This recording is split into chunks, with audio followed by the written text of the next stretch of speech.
Salut à tous, c'est Thomas de la Tribune Olympienne. Je suis ravi de vous accueillir aujourd'hui pour un nouveau Qui es-tu, le portrait de notre nouvelle recrue surprise, Luis Suarez. Dans cette vidéo, on va retracer son parcours, parler de son style de jeu et imaginer quel sera son rôle à l'OM. Luis Suarez est né le 2 décembre 1997 à Santa Marta en Colombie. Formé dans le club colombien des Leones, c'est Grenade qui recrute l'attaquant colombien en 2016. 35 matchs avec la réserve pour 5 buts. Watford le recrute à l'été 2017. Il faut dire que le club anglais et Grenade sont à ce moment-là gérés par la famille Pozzo, qui a aussi le club italien de l'Udinese. Luis Suarez va enchaîner les prêts. D'abord à Valladolid pour la saison 2017-2018, où il ne jouera qu'avec la réserve pour 34 matchs et 11 buts. Ensuite, au Gymnastique de Tarragone en Liga 2, 37 matchs pour 6 buts et 2 passes D. Et finalement, lors de la saison 2019-2020, son prêt à Saragosse en Liga 2 sera le plus concluant avec 19 buts pour 6 passes D en 39 matchs. À l'été 2020, d'ailleurs, l'OM se renseigne sur le joueur. Villas-Boas a coché son nom pour renforcer l'attaque olympienne. Mais Watford se montre très gourmand et demande 20 millions d'euros pour son attaquant colombien. Finalement, Grenade reprend le joueur alors que la saison 2020-2021 a déjà démarré. Grenade sort d'une belle saison car le club espagnol est qualifié en Europa League. Pour Luis Suarez, la marche semble déjà un peu trop haute. 35 matchs pour 6 buts et 1 passe D. Luis Suarez a sa vraie première expérience du haut niveau et touche à l'Europe avec 8 matchs d'Europa League pour 2 buts. La saison dernière, Luis Suarez est un titulaire indiscutable avec Grenade pour 38 matchs joués, 8 buts et 4 passes D. Le Colombien va malheureusement assister à la descente de son club en Liga 2. En ce qui concerne son style de jeu, Luis Suarez est un attaquant qui pourrait totalement correspondre au style de jeu prôné par Igor Tudor. C'est un joueur en activité constante, que ce soit offensivement et défensivement.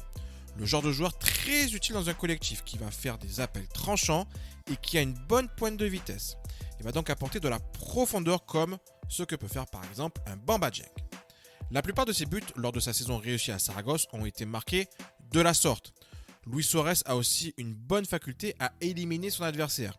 C'est une boule d'énergie qui va faire des différences davantage avec sa force physique qu'avec sa technique de dribble.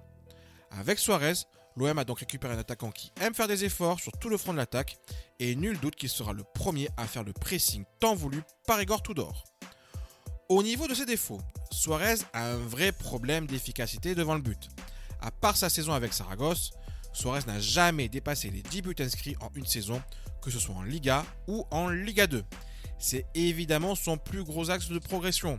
Il se dépense tellement tout le long d'un match qu'il manque souvent de lucidité dans le dernier geste. Il peut être très frustrant à ce niveau-là. Il faut dire aussi qu'il a principalement évolué dans des équipes de bas de tableau, à l'exception de Saragosse qui était taillé pour la montée. Et il a montré dans un collectif bien organisé, il peut faire vraiment des gros dégâts. Suarez a aussi un manque au niveau de son jeu aérien. Il est pourtant plutôt grand, avec son 1m85, mais il ne pèse que très peu dans ce domaine. Pour preuve, il n'a quasiment pas marqué de la tête lors des dernières saisons. Quel pourrait être son rôle à l'OM ? Avec son arrivée, l'OM dispose au moment où nous tournons cette vidéo de 4 attaquants. Est-ce que Tudor va faire évoluer son système afin de jouer avec 2 attaquants ? Si c'est le cas, Suarez pourrait vraiment avoir du temps de jeu. Son profil correspond totalement au style de jeu de Tudor, basé sur un pressing constant. Si l'entraîneur croate garde une seule pointe dans son système, Suarez pourrait à la limite jouer derrière l'attaquant. Cela lui permettrait de ne pas être l'attaquant de pointe avec toute la pression que cela comporte en termes d'efficacité devant le but. Il a montré qu'il était capable de faire des passes D et sa grosse activité ne ferait pas de mal à côté d'un Dimitri Payet par exemple. C'est un attaquant qui aime de toute façon se balader sur tout le front de l'attaque, donc on peut facilement l'imaginer tourner autour d'un attaquant axial comme Milik. Il n'a certes quasiment aucune expérience de l'Europe et n'a jamais joué dans un club historique de l'OM. Mais avec 4 ans, Suarez a une belle marge de progression. Voilà, c'est tout pour aujourd'hui. N'hésitez pas à liker cette vidéo et à vous abonner à la chaîne pour ne rien manquer de l'actualité de l'OM. Je vous dis à bientôt pour une nouvelle vidéo. Bon mercato à tout le monde, profitez des vôtres et surtout, allez l'OM!